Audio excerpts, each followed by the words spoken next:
She was one of the most feared women in American history, a name that sent shivers down the spine of anyone who heard it. Aileen Wuornos. A woman shaped by abandonment, abuse, and survival instincts turned lethal, Wuornos became a notorious serial killer, preying on unsuspecting men along Florida's highways.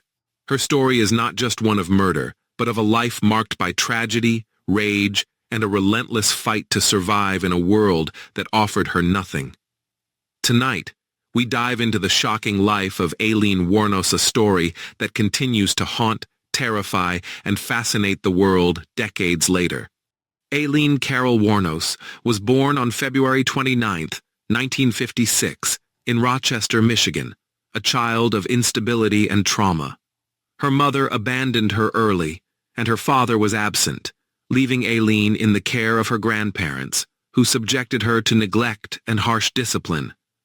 Growing up amidst poverty, abuse, and early exposure to criminal environments, Wuornos dropped out of school at a young age and struggled to survive.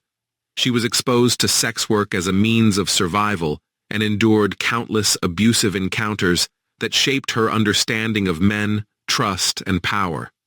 These early experiences became the foundation of a turbulent life, fueling anger, distrust, and a hardened exterior that would later manifest in lethal violence.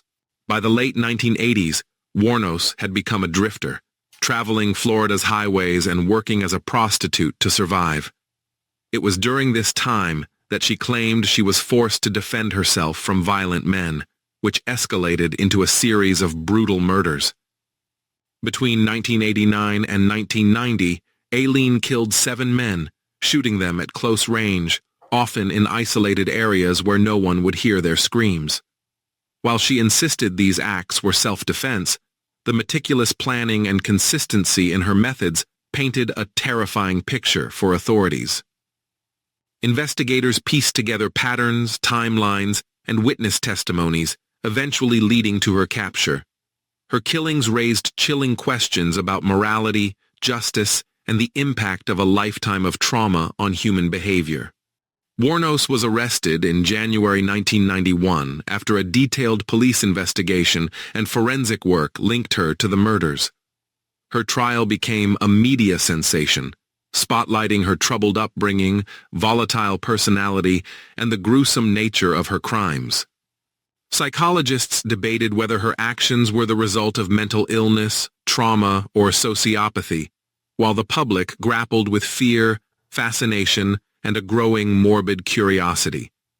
Despite claims of self-defense, she was convicted of 6 murders and sentenced to death.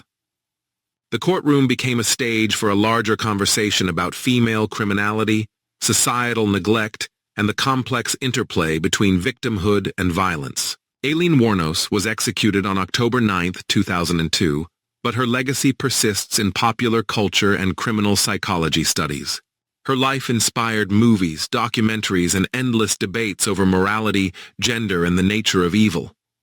Some view her as a monstrous killer, while others see a tragic figure shaped by neglect and abuse. Her story forces society to confront difficult questions. How do trauma and survival instincts intersect with morality? Can a woman be both victim and predator? Wuornos' name remains etched into the annals of criminal history as a chilling reminder that the line between survival and destruction can be terrifyingly thin.